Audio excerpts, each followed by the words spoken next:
Hello, everyone, and welcome to Hit and Hustle from IrishSportsDaily.com. I am your host, Greg Flamong, and with me, as always, is Jamie Uyama, Mr. Jamie University. It is Friday, November 28th. Happy Thanksgiving, everybody. I hope you had a great day yesterday with your family, watching football, eating your favorite foods, your favorite sides. Everyone talks about their favorite sides, their favorite foods.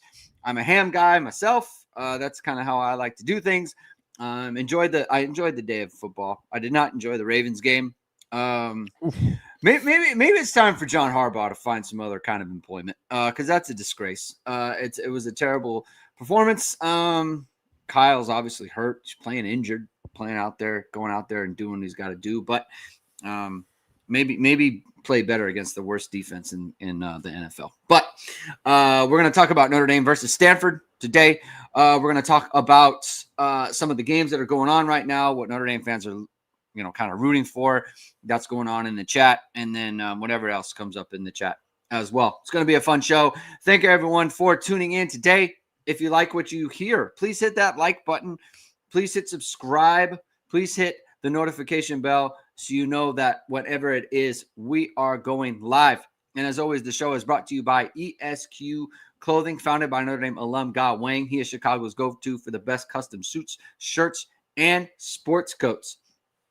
It is the season of gifting, and ESQ is here to help you, your husband, your father, your son, or nephew, and whoever it might be, get some style for the holidays. Known for their next-level craftsmanship using the finest fabrics, ESQ has introduced a 100% Pima cotton t-shirt to go along with its award-winning bamboo dress shirt, which is available for purchase online. Now, I've been saying that the Black Friday sale is good through Thanksgiving. Thanksgiving's already happened. Talk to God today. We're extending the sale to Monday, right? So into Monday, we're going to extend that sale, 49% off all online items using code ISD. And you get that same percentage off your entire online purchase, not valid on custom items and gift cards. So you got a limited time. Head over to esqclothing.com. Take advantage of the 49% off of using code ISD for the discount that you can get through Black Friday. So Jamie, I missed you, man. I missed you. Missed you too, man. The family was on vacation. I'm getting like. And first of all, everyone, I'm sorry, like everyone on Irish Sports Daily, the message board, they were very upset. I mean, you mentioned it several times. I mentioned it several times, but people were like, where's the show? I will tell you. Genuine worried about you.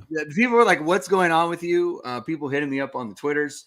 And it's like, listen, if you're such loyal listeners, you should have heard where I was going to be and what I was going to be doing. Every year, the week of Thanksgiving, my family's going to be gone. My wife always plans something. She wants to go travel. So that's what it's going to be. I did take in the college football selection show. Notre Dame finished at 9. I think that, honestly, the Miami propaganda has kept the conversation with Notre Dame at 9. It's like a Notre Dame versus Miami conversation. I think we should be having a Notre Dame versus Oklahoma conversation myself. Yes. So it's like I feel like there's been that is gotten lost. I thought Notre Dame had a chance to jump Oklahoma. I wish someone would ask them about kind of what that situation is, because Notre Dame's kind of shown to be a better team than Oklahoma throughout the course of the year. Oklahoma has a bad loss. Like, they have a 3-touchdown loss on their resume, which is not good, And so to me, I just think that's kind of indicative of things. And, obviously they have a better win than Notre Dame does. So it's a conversation that I think is willing to be had.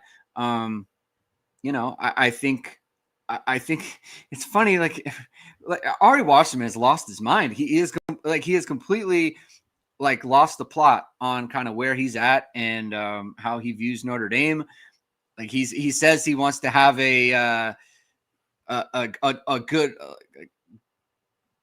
an open conversation.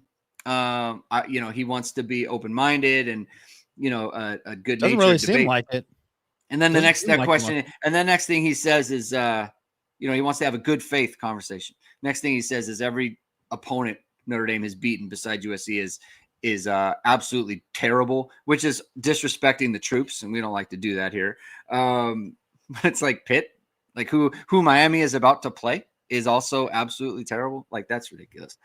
So yeah, I that's a little bit silly, but I think Notre Dame is in a winning in situation. Is that kind of how you feel about it, Jamie?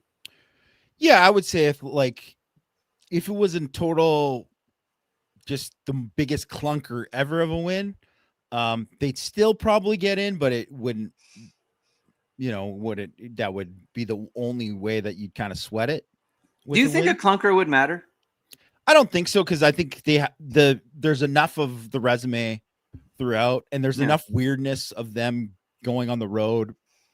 It's 10:30 Eastern against, even though Stanford, Stanford is not great. We'll get into that, but like they just beat Cal last week. They're, at least frisky. They're not seen as, they beat Florida State. Like, I know Florida State's not good, but like Stanford is not horrible. Like they're better than a lot of these other teams that would just look, wow, that's just a terrible, terrible game to be in. Like I actually think like BC, it's like, first of all, if you win by like 15 points, it's not that's not a clunker. I'm talking about like, oh my God, it took them to like the last drive to come and win this game. Yeah. Like but like if it's that kind of game, then I think it would look a lot worse if it was BC or Syracuse, right? I think Stanford is probably just only a rung up, but they are a rung up from those teams. I think the clunker thing, like Ralph Russo brought it up, and maybe it was just him kind of being open to the idea of it. I think Notre Dame's position is less secure than some of these other teams, and so that I think that's fair to say. Just in general, I think they are a little bit more at risk than like Ole Miss would be, had they had a bad game today, or like Oklahoma, for example. I do think they are a little bit more at risk, but at the same time, a clunker only matters if it's a prolonged thing. It's got to be like a 2-3 game. This is where Miami comes in. Like they had like a month of really like a month play. of bad play. Yeah, they had a month of really poor play, and like that's the thing. If they're not going to watch them win 70-7 one week and then go on the road to California and play at 7:30 and have a poor game and be like, actually, they're bad now. Yeah, they're actually not what we thought. What they have, they've won every game by double digits. So they haven't had like a close call yet. So, I don't think they're vulnerable to that. Cam Trumaine, 2677. Thank you for the super chat. We knew you were gone, Greg, but missed you and Jamie U. We missed the sponsor transitions more than anything. If you missed sponsor transitions, get some Goods chocolates. That's funny. Goods chocolates. Everyone's a big fan of that. All right, let's talk about the game, Jamie. We've got the 7:30 kick, which is so late.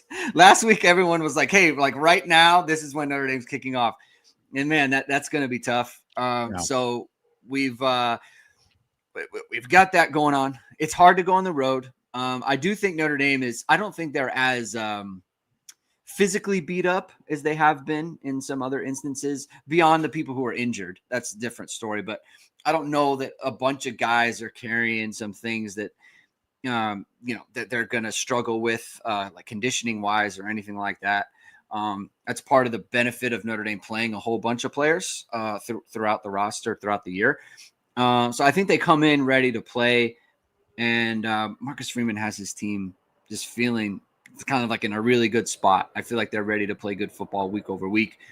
And, look, as frisky as Stanford might be, Notre Dame's a superior football team. But you talked about a little bit about Stanford's defense, and we'll get into that. What about Stanford's offense? What have they shown so far this year? They're junk. I'm just going to be honest. I'll just straight up get right to it. They're not good. Like they are a little bit better with, the change at quarterback. They had the Oregon State transfer, Ben Gulbranson playing before, and he was 125th in QBR this season, right? So 15 touchdowns versus 10 picks. He's bad. And the highest turnover worthy play percentage out of any Power 4 quarterback, worst PFF grade under pressure. And he gets pressured a lot because their O-line stinks. So, he's not good. But Elijah Brown, who was the kid from Modern Day, who, if anyone remembers, he was like a 4-year starter at Modern Day. Pretty, he was like a top 150-ish recruit, like pretty high up there. Throws a nice deep ball, has been better, but he was 10 of 20 against Cal, 6.2 yards per attempt, and he threw 1 touchdown. They scored points. They had 2 fumble recoveries for touchdowns, 2 scoop and scores. Yeah. Another fumble they recovered at the 20-yard line where they scored. And they got another one where Stanford shanked a punt and they got it at the Cal 49. That's where they got a field goal off of that. So they had like 2 short fields got them touchdowns and 2 defensive touchdowns. That is a lot to ask of your defense to be able to do that. And against Cal's offense, which was not good, they were 102nd in OF plus. So it's not like a great offense that, Stanford was going against. Mm-hmm. Elijah Brown, 41.2 QBR. If you qualified, it's his second straight start, that'd be 116th. 31.6% pressure to sack ratio. Atrocious, right? Like, 4.4% turnover worthy plays, 15th worst out of the Power 4 quarterbacks with 100 plus dropbacks. And he's really bad under pressure because he's not a guy who they don't use him as a running threat. He barely scrambles. Like, he's a guy who wants to sit there and go in the pocket, and he holds the ball too long, like most young quarterbacks. And so when the ball is supposed to be out, if like that first read is there and he's either going to get the ball out really quick and they're going to get like just whatever they get, or he's going to wait and hold on to it, hope that he can hit something deep or whatever. And if not, like, Notre Dame's probably going to get to him. And their offensive line isn't good, right? Like, they're not very good. They play a lot of freshmen there, play a lot of sophomores. Like, their right tackle, Khalil House, is second most pressures out of all offensive tackles, Power 4 offensive tackles this year. They got their left tackle's okay. Like, he's an NFL prospect, but he's given up 6 sacks because, they don't have guys getting open that much. They got an NFL tight end. Sam Roos is a good player. CJ Williams is like a pretty good receiver, but like, let's be honest, on most teams, he'd be like a 3 or 4 on most teams. Yeah. And he's their number 1, right? Well, I mean, on most, I mean, they couldn't, he didn't make it at USC. Obviously he didn't make it at Wisconsin. Yeah. Yeah. I mean, like, his numbers are pretty good. He's got 58 for 735, right? Like, that's not terrible. But it kind of goes, it's kind of like that old basketball adage, like someone has to score. Yes. Like, someone has to average bad team, 18 points a game. Yeah. Like, someone has to average 18 points a game, no matter who it is. So, I think Micah Ford is the back he's good, right? Like, he's a good player, 6 feet 220. Like, he's a guy who's going to run through people. But he has 635 yards rushing this year. 560 is after contact because he's getting hit all the time, right? He's getting hit. So there's a chance that, he can break some tackles and do some things. In all of the games that they've won, they rely on him to kind of carry it. Like, they need the running game to do well. And that's one thing I'll say, that if you look at one way that's like definitely improved this year under Chris Ash, is that Notre Dame's run defense has been like better than it's been. Like, this is really, it's been outstanding, actually. Yeah. Right. Yeah. So obviously they're going to miss KVA. So that's one thing that to look at there. And he's obviously a great player, but with him on the field and without him on the field, they play pretty good run defense.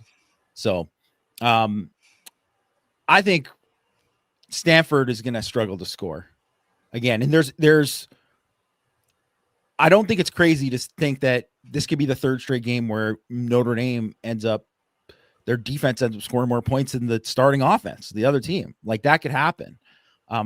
So in order for Stanford to be in the game, I think their defense is to play just like absolutely lights out and to have that same kind of like turnover luck that they had before. Yeah. It's tough, man. And let's talk about KVA real quick because it's something we knew. I mean, we knew.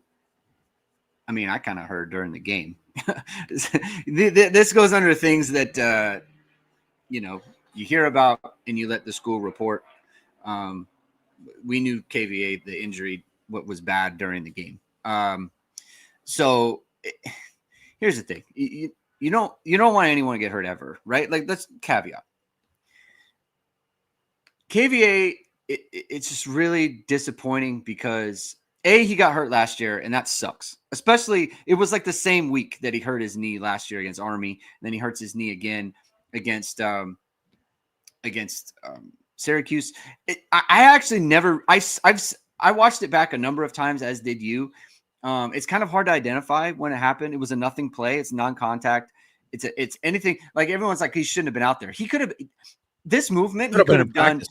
He could have been warm up. He could have been on the sideline jumping up and down for something his teammate did and injured himself. Yeah, like it's that kind of movement. And sorry to interrupt you, but it reminded me of, now I forget the 49ers linebacker, but at the Super Bowl, who literally was just jumping up to run out onto the field and popped his Achilles. Yeah.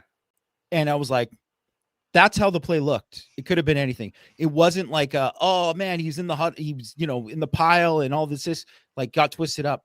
No, that meant that knee was probably ready to go. Yeah. And it was just going to happen at some point. Yeah.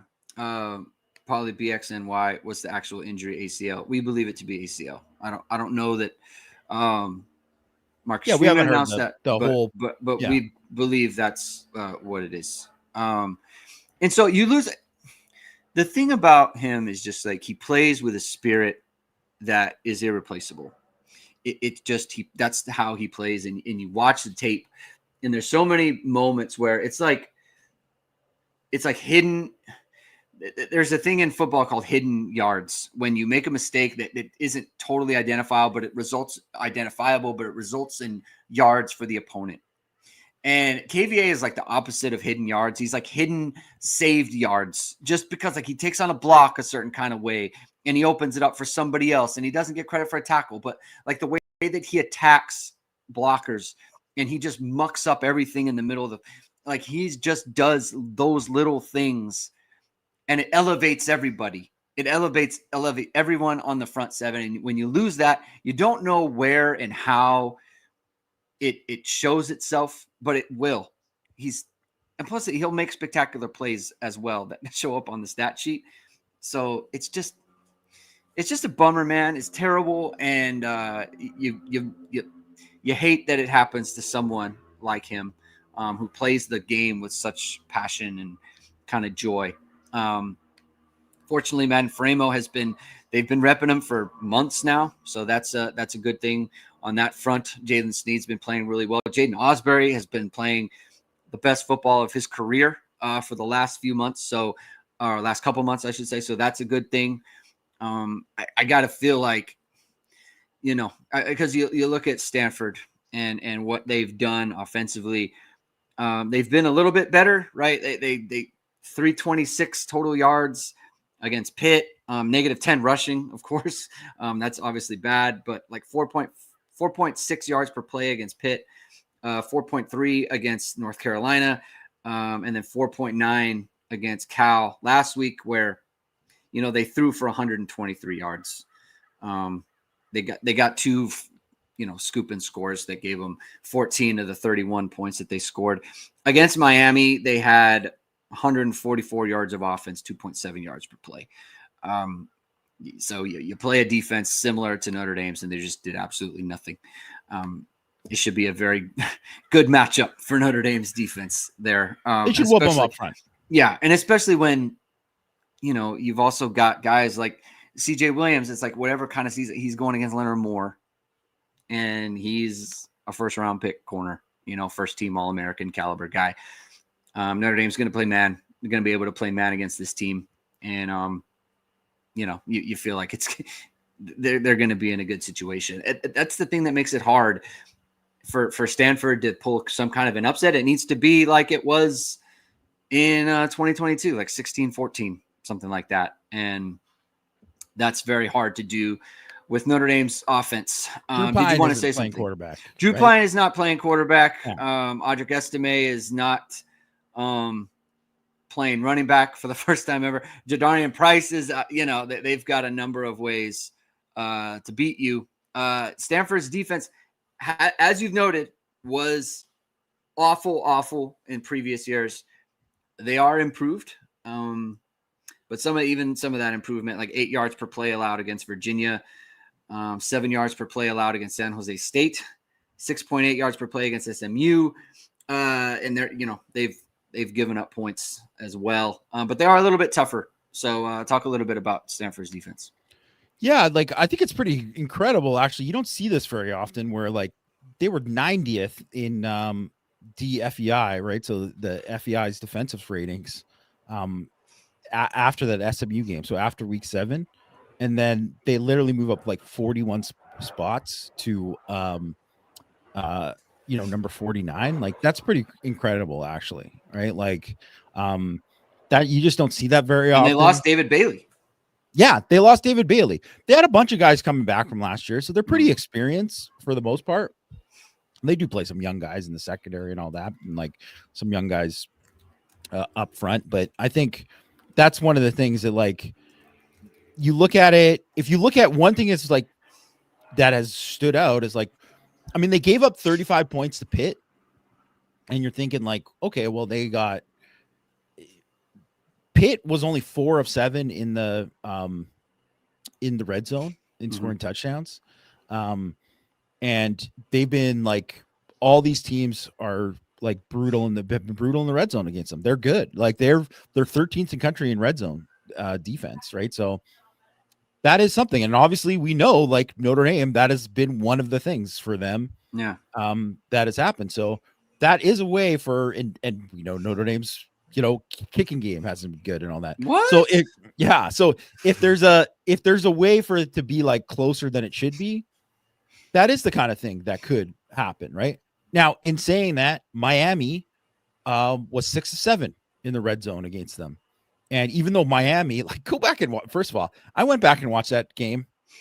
I don't want to hear anything about from Miami because that game, like, they were legitimately losing for a good portion of that game. Like, and it was like 7-7, like late into the third quarter. Late into the third quarter was 7-7. And then they poured it on, right? So, and I'm not saying that they're not way better than Stanford, but it was like it was a clunker. That was a clunker, even though it was 42-7. And I think that and really what happened is that Miami ended up getting turnovers, and then they ended up short fields, and they kept scoring, and then that was that, right? But I think I just have the feeling that Notre Dame's going to get a bunch of short fields in this game because of the offense.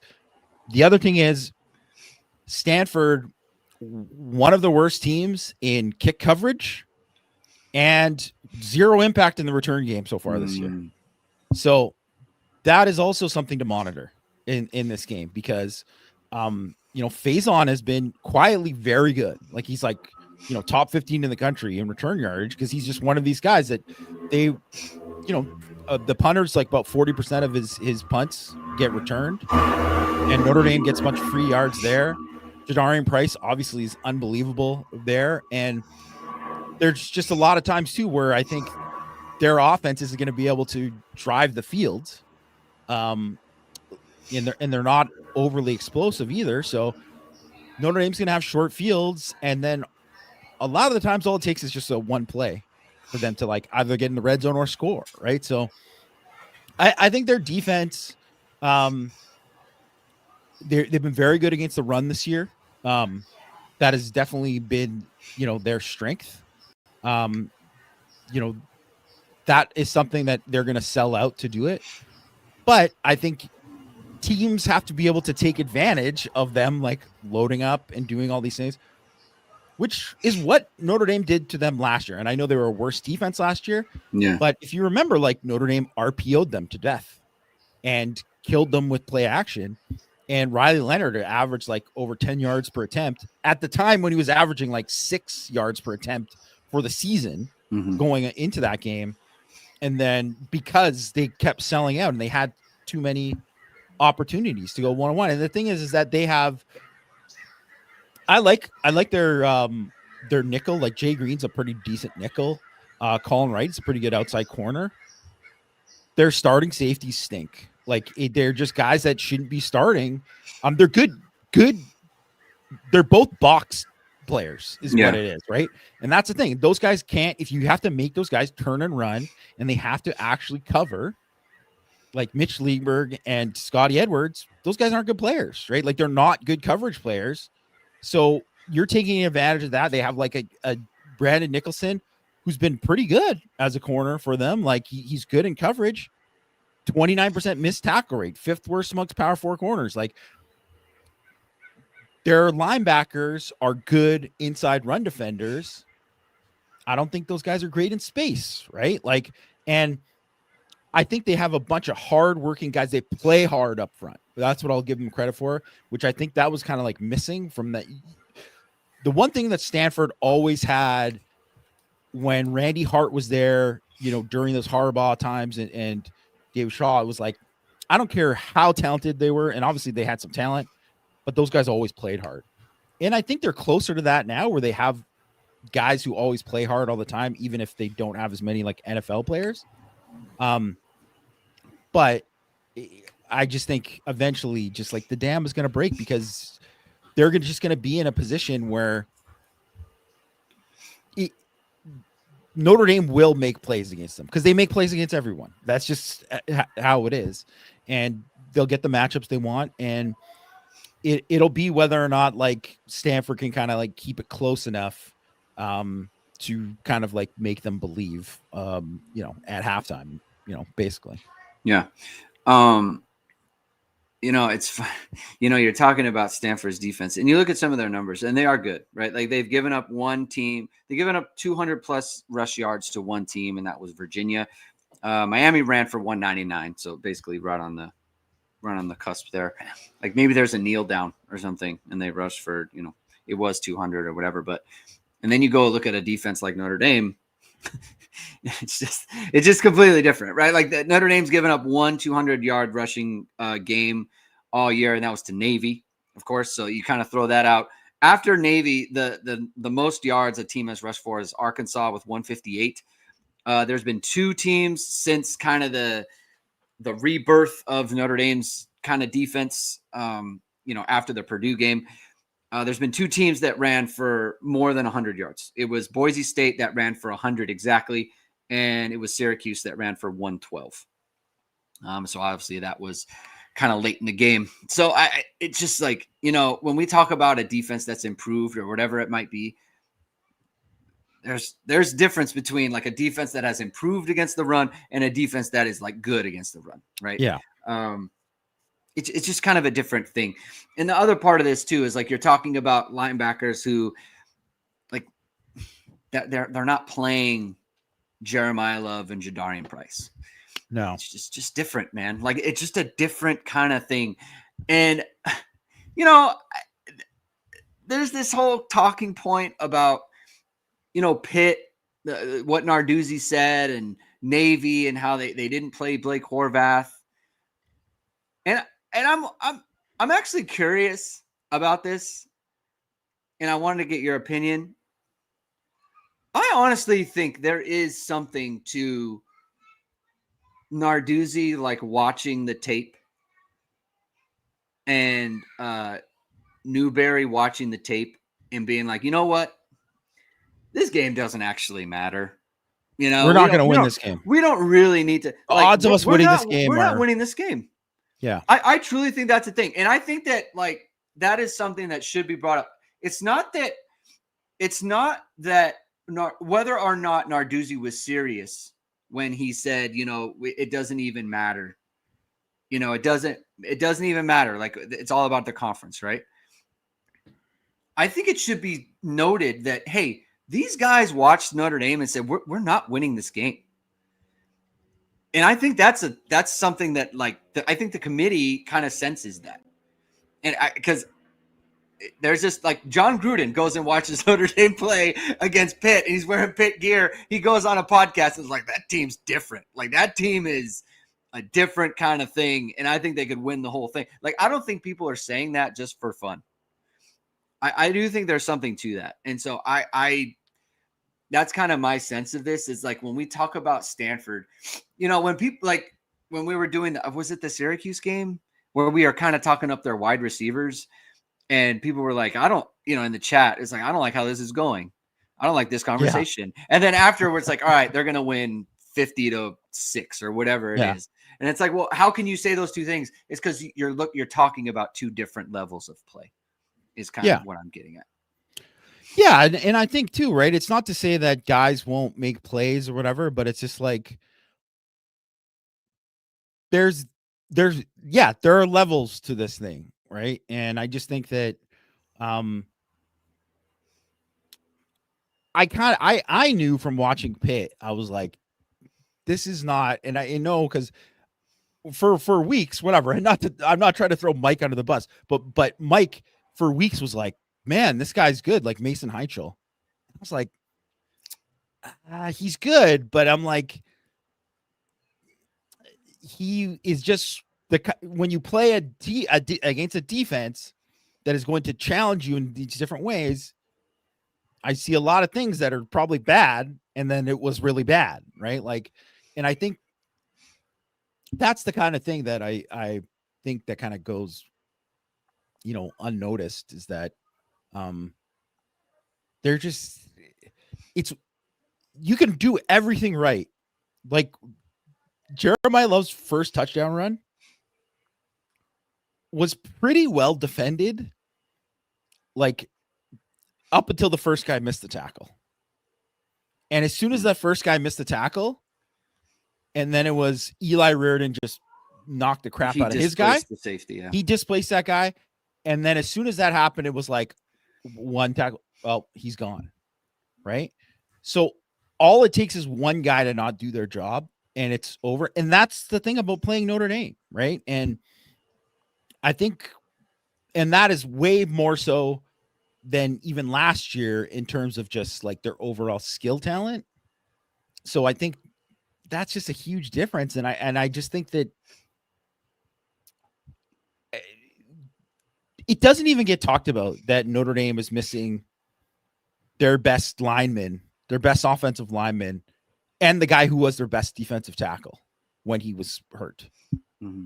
And that presumably if Notre Dame's in the playoff, they're going to get, I mean, they will get those guys back for sure. It's not presumably. Those guys will be back. Along with Jaden Greathouse, who, by the way, was their best receiver last year. And I don't know too many other teams who are getting that back for a kind of a stretch run. Most of people are losing those, and obviously they lost KVA, right? Mm-hmm. But I would say just you're looking at kind of things where like the depth of Notre Dame is just different compared to a lot of these teams, especially these ACC teams. I just think it's completely different where you lose one guy and things can like fall apart. It can just like Jenga piece for some of these other teams. And I just don't think it's like that for Notre Dame because they just have more raw talent. And I mean, Tay Johnson as well. Yes. As Eric pointed out, like that's another thing. Or Devontae. Yeah. Devontae Smith. I was just about to ask you because Eric brought it up. And so I was going to ask you, like, I think the Devontae Smith thing is like low key a very big deal. I think it's a huge deal. And I think we've seen it. And to not really play with your nickel really the whole year, especially when we know how much of a strength that was with Harper and Jordan Clark the last couple of years. And you could say that both of those guys were, you know, kind of underrated pieces to the whole puzzle of them playing such great pass defense. And I think Devontae Smith, like, he's technically played 7 games. He's probably played 4, you know, like out of that, really, right? Yeah. So, and one of them was against Navy, right? So, it is a big deal. it is a very big deal. And also too, like there's just guys who've developed and stuff too, where you obviously see that with a bunch of these good teams, but you don't see it with as much with some of these other teams. Do you think Notre Dame's defense might be better than last year? At this point? I mean, the KVA thing is tough. I mean, just to this point. I mean, because I do think this is gonna sound bad, but I do like the Tay. The Tay Johnson will make mistakes that Watts did not make last year. He does. Like he'll bust the coverage and he'll be looking in the wrong spot, right? He is not better than Xavier Watts. Yes. I do think the linebackers are playing better than they did last year.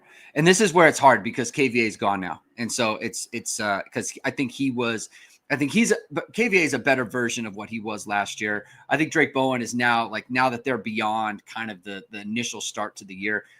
I think right now they're playing at a level. The only thing, because Boubacar was hurt last year. So it's like he wasn't, I mean, he's playing really at a very high level in the last 3-4 games, And so wasn't present last year. It just simply was not. And like Josh Burnham, now that he's healthy and playing better, like that adds something. Bryce Young is now a reserve player again, and he's playing better than he was last year. Oh yeah. I just think that they don't have Riley Mills. That's true. But the inside guys, it is kind of what we thought. The rotation of the totality of them is as good as they were last year with Mills and Cross, because Cross was hurt. Cross had like 2 games where he was like healthy pretty much. Yeah. So they are kind of at that point. I mean, because they did not face these quarterbacks last year. They simply did not. And they were better.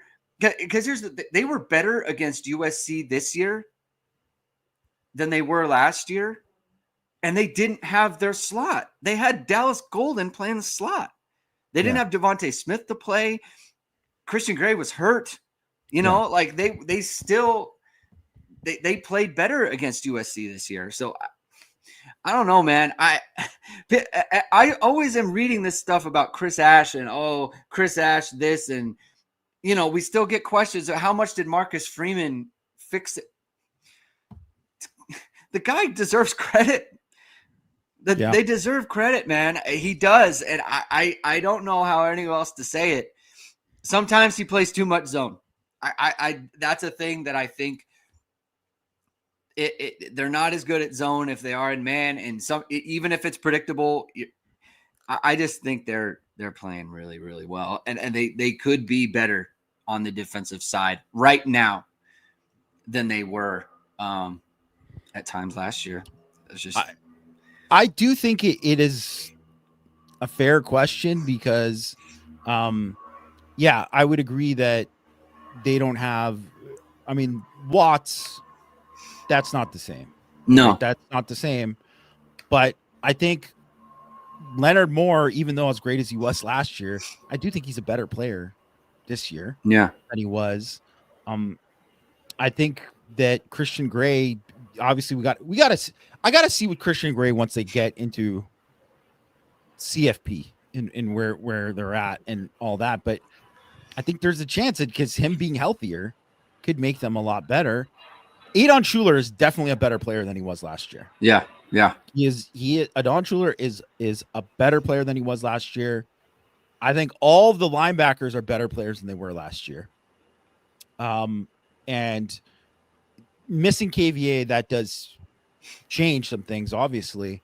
But still, even with that, you said like KVA missed all this. He missed the USC game. He missed basically the first 3 playoff games. He played a tiny bit in the last 2 or whatever. Right? We played a lot in the last one, tiny bit in the 2 before, but wasn't playing as an every down linebacker. And Cross was hurt that whole time. Mills got hurt, and the pass rush is better, 100%. It's not even close. It is not even close. And I think one of the things that you can say, like, oh, maybe like Marcus Freeman did have some influence in changing, like, we got to do more of this or that, or, and I would give probably a lot of credit to like Al Washington and Max Bulla and Mike Bickens for like, maybe pushing for certain things more too and all that. But you also have to give credit to Chris Ash for like listening and adapting, but then still, it's not like they went totally to Al Golden. They're not. They're different than last year. They are more varied, but they still do a lot of stuff where they've added things now where you're starting to see, like, pressure-wise, they're more exotic pressure-wise, way more exotic than they were earlier in the year. Mm-hmm. They do a way better job with that. I think just pass rush in general, just they're winning. I had the note, after the game, they got, I can't remember how many guys it was. It was like, I think it was a dozen. Was it a dozen or was it 8 guys? Hold on, I'm gonna find it right now. But there's 8 guys with 15 plus pressures this year. They only had 6 all of last year, right? Like all of last year. And they're going to have more guys that are obviously going to add to that too. And I would say, like, one of the things, like, KVA is obviously a big part of the pass rush. I kind of think that, like, Jalen Sneed, I've been kind of waiting for him to get more pass rush opportunities. And he has the highest pass rush win rate on the team this year. Just if we're talking just numbers. Yeah. So, like, oh no, it's 10 players with 15 plus pressures. And they only had 8 in 16 games last year. In all of 16 years, they played 11 games. Like, so they don't have like a guy, like, even though Boubacar, I think, is like a cut above everybody else, I would say it's the best pass rusher on the team.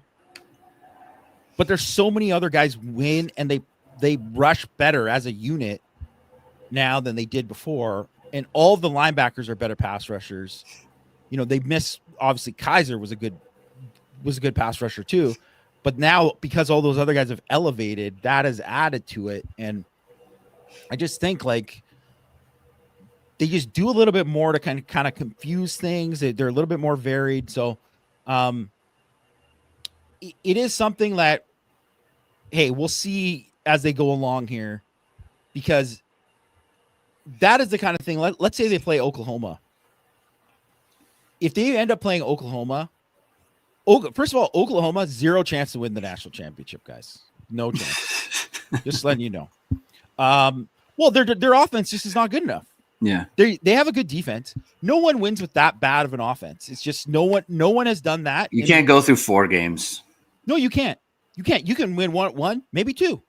Yeah. But, like, they're 45th in OF plus. That would be the worst offense that has ever won in college football playoff era by, like, I think the worst offense was, like, I think it was 2015 or 2017 Alabama, and they were like 22. And they were the only one that wasn't in the top 8 in OF plus.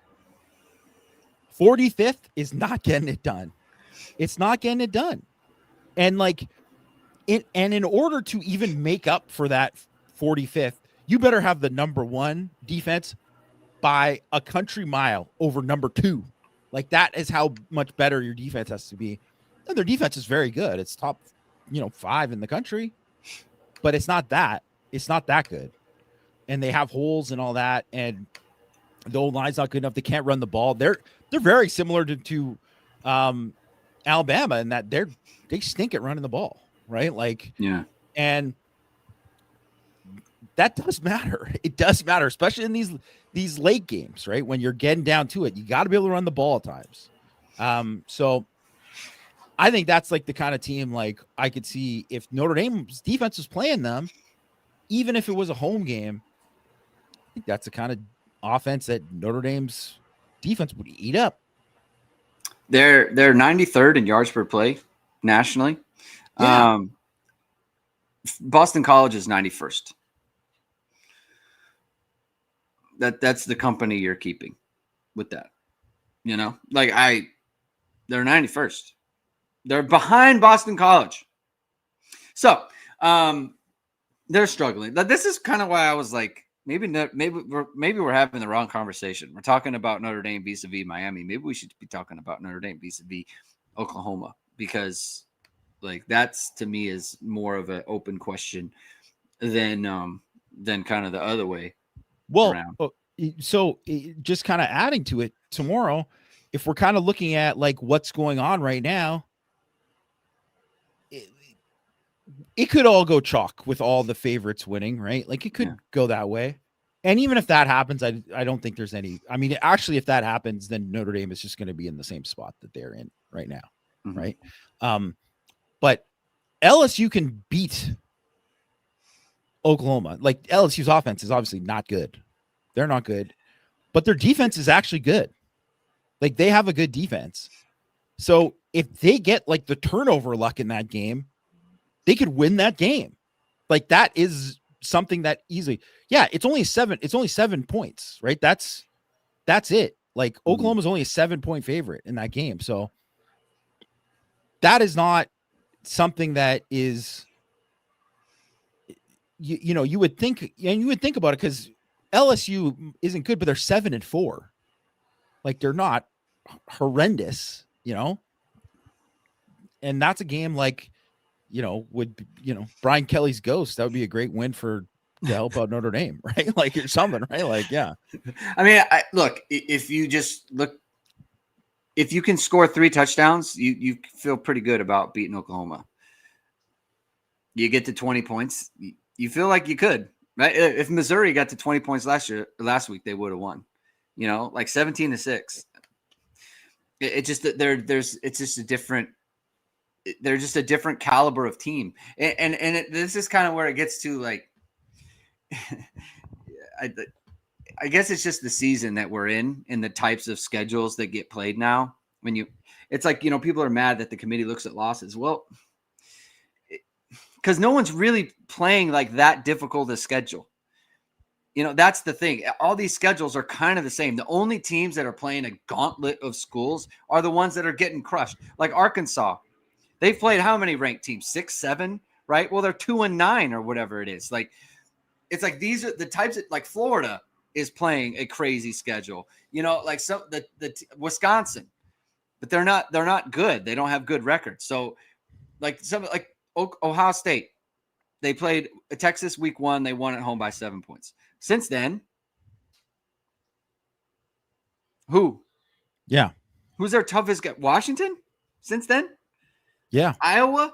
Did they play Iowa? Like they haven't played a ranked team. Like, so it's just like none of these teams are playing like very tough schedules. Indiana's not playing a tough schedule. Texas A&M played Notre Dame. If Texas A&M didn't have Notre Dame, by the way, where would they be ranked? Like people this dumbest thing anyone could say with Miami is like, oh, we should drop Notre Dame. It doesn't do anything for them. What did it do for Texas A&M in their schedule? What did it do for them? They have Notre Dame and then they have Texas. And in between, they have a bunch of scraps and garbage. So it's like playing Notre Dame is absolutely to your benefit. Well, that's a perfect example, because let's just say they didn't play Notre Dame and then but they were still undefeated, right? Because they've won against all the rest of their schedule. They didn't play Notre Dame. They, played some cupcake at home, won that game. And then they go out and lose to Texas today. That's the kind of thing where they probably wouldn't get a home game for the CFP because of the schedule they played and because of like how that worked out for them, which seems like kind of like what, but that honestly, it could happen for that. Miami, the main reason they're in the conversation, the only reason really, is because of that. Like because they beat Notre Dame in week 1. That's why, right? Like So if they had played nobody, they would probably be on that fringe looking outside where they didn't even have a chance. They would be out if you lost 2 games without a win like Notre Dame. They wouldn't have a ranked win. They'd be out. They'd be completely out. They'd be in the 20s. They'd be Pitt. Yeah. They would be Pitt. I wanted to point out because somebody in the chat asked about, I wonder what F plus for the Ohio State team that beat Miami in 2002 because they didn't have a good offense. There was Bill Connolly went back and did historic SP plus. I looked at it. They were 33rd on offense. Also, Miami didn't win that game. Or no, they did. No, they got it was an action. It was a brutal. That should have been a Miami win, but which also too goes to show like a team that got kind of a fraudulent national championship. They were unqualified based on how everybody else, has done. I will say this is the year where there's the least. I think there's the least qualified teams out of any year, at least heading into it. So I'm not saying that teams won't. There might not be like teams in this next run of the next, month and a half, whatever, can go on that Ohio State type of run. All of a sudden they're just like, oh, and their ratings change and all that kind of stuff too.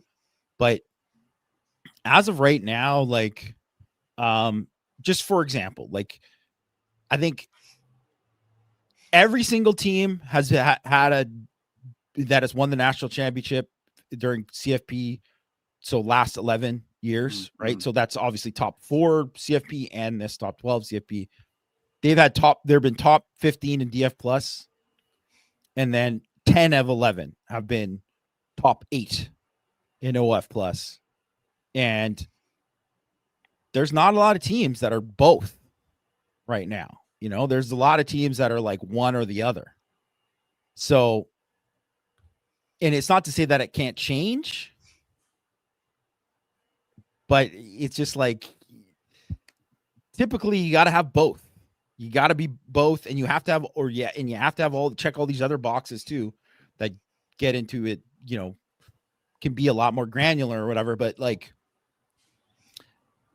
just not a lot of like where last year there was like probably 5-6 teams that were that came into the playoff like that. Yeah.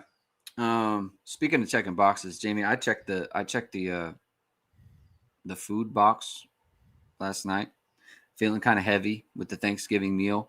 And so you got to start checking some things off. Check off your fitness goals and check that off. And you need to start that up with a new activity that's going to work for you. It's going to bring you around a community of people that are interested in the same things as you. You can do that with pickleball. H2 Pickleball, founded by Notre Dame alum Todd Hill. He's teaming with fellow alums Jack Gibbs and Will Howes, a top 10 pickleball pro, to bring Notre Dame fans to the Notre Dame Pickleball Crew League. Besides football, what better way to connect and engage Notre Dame fans than through pickleball? Membership is free, and members will have access to special pickleball events and discounts. They're currently planning their next event. Though I heard the Will Howes clinic before the Syracuse game was unbelievable. I heard Will Howes was like rocking it and giving some really good tips. For more information on H2 Pickleball, you can contact Todd at h2pickleball.com or call him at 574-339-5195 to join the league. Be sure to visit the H2 Pickleball facility in Mishawaka when you are in town. H2 Pickleball is located at 55801 Evergreen Plaza Drive in Mishawaka, Indiana. Obviously, we're looking at the games. I think the only game that would really hurt Notre Dame is if Michigan were to beat Ohio State. I think that is the one, yeah. And it's not a guarantee that hurts Notre Dame, like knocks them out, but it's definitely not something you want, right? Like yes. You want them eliminated. So listen, I was with yesterday at Thanksgiving, my cousin's husband, he went to Ohio State, a big Ohio State guy, and he's nervous. I mean, he was like going through it 2 days before. So he's nervous. I don't about blame this him. game. Basically, Yeah, he's nervous about this game. So monitoring. I mean, but I don't know. I mean, is Jeremiah Smith okay? Is Carnell Tate okay? Are these guys okay to play? I mean, I don't think Michigan's good, but they weren't good last year, and they beat them in Ohio State. So I know. excuse me. So, so kind of. Do you have any feeling on that, or anything else that's going on this weekend? Okay, so by the way, front page of Irish Sports Today right now, Christian McCollum, the man, got a nice little CFP rooting guide. Yeah, rooting for the guide. Notre Dame fight. Love it. Just one of those things, easy access for everyone to look at there. So obviously, you would have wanted Mississippi State to win the Egg Bowl today, because if they did, Notre Dame would move ahead of Ole Miss. Right. Also, just it would be interesting if Kiffin leaves and to see what they do. I think it would be wrong if they bump them down. Yes, but I'm not putting it that they wouldn't do that. Christian said West Virginia over Texas Tech, and then as long as Texas Tech wins the next week, basically too, right? So then there's only one team from, or Texas Tech loses both games and then they're out, which could happen, right? Like, because they're not losing 2 games in a row and making it, right? So that's would be the thing, but it would be kind of fun, actually. You know what? I don't like Texas Tech. I hate the whole idea of the guy just buying all those guys, just whatever. Did you see that? Another profile, Jamie? Another profile. Yeah. Go Mountaineers, whatever their short version. Go WVU, whatever. Beat them. Beat Texas Tech. Make it fun. Get silly there. Ohio State over Michigan. I think obviously it goes without saying, like you just said. Yeah. That's the other one. Also, too, like, I kind of like for Ryan Day's family. Just, am I right? Like, just, no one wants to see that. His family, like, I actually like. We've made fun of Ryan Day quite a bit in his Just for Men beard. Just let some salt and pepper. Just go for it, man. Just, it's okay. Don't have to do the beard. The head, okay, well, sure. The beard, don't have to do it, but just do it. Just win that game for them, and then and for Notre Dame too. Why not? Pitt over Miami. I think that's the obvious one. Yeah. I will say this. So, unless Miami just absolutely destroys Pitt in like the most embarrassing way possible, then that result doesn't matter at all. I don't think it matters either. I don't think so. And like, because even if Notre Dame was to win and not in that impressive a way, I just don't think it's that. I think what was said this week kind of summed it up. What Hunter Yurachek said, right? Like, yeah, the one data point, like basically they're saying that like, because that is a valuable data point, like winning head to head. Basically, Notre Dame's winning in every other data point, so that's why it's not a that big a thing. And then Notre Dame already killed Pitt, so Washington over Oregon. That's if you want to move up, obviously. They're gonna say I think Oregon should kill him. Probably like beat him pretty bad. But that is one of those weird games where it's probably going to be like rainy in the Pacific Northwest. Yeah. It's a rivalry game. Mm-hmm. Plus, Oregon is just kind of like, they got a lot of guys injured. Are you up for this? Big win last week. Yeah. And hey, I got to ask you though. Sorry to interrupt you. But yeah. Did you see the Dan Lanning motivational speech before the USC? I did, yeah. I have to say, you know what? Dan Lanning I like the guy, man. I'm a fan. I'm a fan of Dan Lanning. He just no apologies. He just goes for it. And I mean, I'll tell you, that's a guy that if you were playing, you'd want to play for that guy. You want to play for that guy. I will say, like, it's funny. I do buy into like the engagement farming thing. Like it is funny how he's like, we don't play for clicks. It's like you 100% do. Oh, he is 100%. And that's fine. And that's fine. I don't have a problem with that. Like it is your thing. I got to tell you, man, I don't think I've ever been more of a, like, that's my guy in all seriousness than like Marcus Freeman.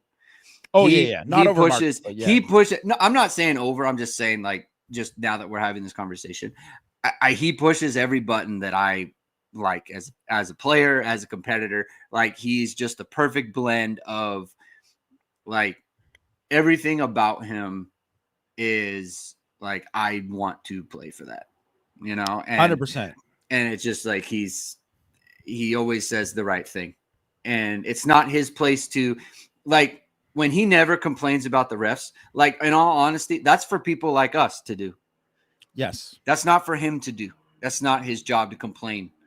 And I think that it's just like, that's the representation of, and I think that's what gets lost a lot in, I don't want to say in our society or whatever, but like, I do think like people need to know their role. His role is not to complain. His role is to lead his team. People like me, I could talk about the refs because I analyze the game and they're a part of the game. So I will talk about it. But he's not going to, and I think that's exactly right, because he's the leader of men. He's leading his team. And so he every time he's always voicing the exact right thing. Like all these coaches, we've always talked about it, like they all get up there and complain about schedules like that.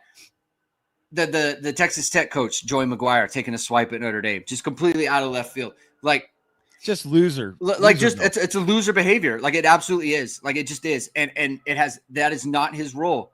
And Marcus Freeman, he gets asked about it in kind of a weird way, but he got asked about, I'm just thinking about Pitt. Like, I don't care about that. Like, that has nothing to do with anything. I'm just thinking about Pitt. And then they go and kick the crap out of Pitt. You know, like, it's just, that's kind of where he is. Dave Caulfield, ABC 57 weatherman, thank you for being here. The resident weatherman of the Hit and Hustle show. He just joined. No weather impacts in Palo Alto, but I think the cold gets to Miami tomorrow. That's something to monitor. Monitoring. It's going to be cold. It's going to be windy. They're finally leaving Florida, Jamie. If you recall, 2017, also a year where Miami beat Notre Dame. Yeah. Went up to Pitt. Lost to Kenny Checkdown Pickett. When he was 100% Kenny Checkdown Pickett, and he never threw the ball downfield at all. They lost that game in November when they were rolling. People thought they were talking about the U was back. I saw Sid Irish say he predicted 44-10 Miami. I don't think so, just because I don't think I think Pitt's defense is too good for them to just put 44. Like they need like a lot of help. Heinzel basically has to play the exact same, like a worse version of a game that he played, you know, where he gets picked 2 more times. Not to say that that couldn't happen, but that's what needs to happen. He needs to throw like 2 pick sixes and this and that and blah, blah, blah. Right. For that.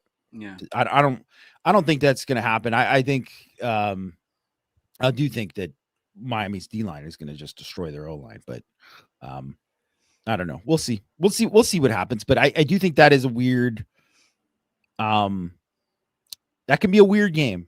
I think that is one of those things that you don't take into account. And, you know, man, shout out because that's a good weather shout out for that. Like Carson Beck in the cold. Yeah. Yeah, I have a feeling he's not a cold guy. LSU over Oklahoma, we kind of already talked about. So basically it's 2 good defenses, 1 okay offense. Because I mean, Oklahoma's got weapons, but they got weapons, right? But they're you know,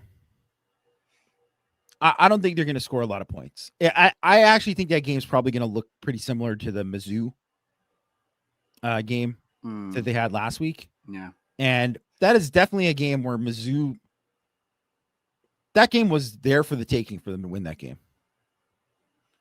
Yeah. And Eli Drinkowitz is getting $11 million a year after that game. Whew. Yeah, he didn't want it too. He didn't want it. He didn't want it from Missouri. Yeah. He was looking. He was monitoring. All right, let's get to predictions, Jamie. What did you put? You put it on the board. Would you put up there? Yeah, I put 49-6. 49-6 for Notre Dame. I do think that, Stanford will get some stops. They'll get some. I just think ultimately it's going to be kind of similar to Pitt in a lot of ways, where I just don't think that they're going to be able to move the ball on Notre Dame. I think that their quarterback's going to get harassed. I think Notre Dame is just going to absolutely kick the crap out of them up front. And I just don't think that they have, like, if I look at, say, like CJ Williams having a pretty good year, right? He had 1 catch on 5 targets against Miami, against, like, probably the best defense they played. Don't think he's going to have, I don't think he's having a 100-yard day. Like, he's had 400-yard games this year. Don't think he's having a 100-yard day against Notre Dame's defense. And I think Notre Dame's defense is just going to dominate to the point that and then Notre Dame will get enough big plays, and eventually just dam's going to break, and then they'll just kind of take over it. Hopefully, fourth quarter, they don't have to play starters in the fourth quarter. Let's get Kenny Minchie out there. Yeah. Let's get him out there making some plays. I've got Notre Dame 42-10. I always like to give the other team a touchdown. I don't know why. I just do. They never do, or they get one like right at the last second of the game. It is funny, like Notre Dame has to lead the nation in touchdowns, like as the clock goes to 0. Yeah. That are inconsequential. It happens all the time. It's weird. Oh, always aided by the officials, by the way. So that's the deal. All right. I think we can end it there. So here's the thing, Jamie. I told my family, so Mike told us the game's going to end about, 1:30 a.m. Eastern time, right? And that's very late for you because you've got to do your instant reaction post. And so, that sort of thing. So he was like, hey, you guys do the recap the next day, right? Do the post game the next day. And so we were like, okay, we'll do that. I was telling my family yesterday and they were like, what? Like, what? You're not going to do a post game show? And I was like, it's going to be like late. Like, it's going to be like midnight or whatever. And they were like so upset at me. So I think I'm going to do something after the game. It's not as late for me as it is for you. I will do. So what we're going to do is the reverse. Okay. So normally me and you do the post game and then I do the morning after recap the next day. I think what we'll do is I will do myself post game and just take questions from the chat or whatever it might be. And then you and I will do the morning show. Because you do have to, because if you do the show with me, it'll be like straight up 3 a.m. by the time you go to bed. And that's ridiculous. You have a child, Jamie. You can't be doing that. Yeah. So, so I think that's what we're going to do. I think I will do the show afterwards. And my wife didn't care because she's like, I'm going to be sleeping anyway. It doesn't matter to me. So I will do the show. Okay. After the game. Just to keep it going. Because, I missed last week. I feel bad about that, too. So, I'll do the show. And then we'll do the morning after. At, noon or whatever it might be. Noon Eastern. Whatever. Okay? All right. Does everyone hear that? I hope everyone hears that. All right? Because that's what the plan's going to be. So, all right. We're going to do it for the show. Hit that like. Hit subscribe. Hit the notification bell. So whatever it is, we are going live. We'll talk to you. I will talk to you tomorrow after the game. And then Jamie and I will be back on Sunday for the day after recap. So have a good day. Enjoy the games tomorrow. Enjoy the Notre Dame game. I'll talk to you afterwards. Keep hitting and hustling.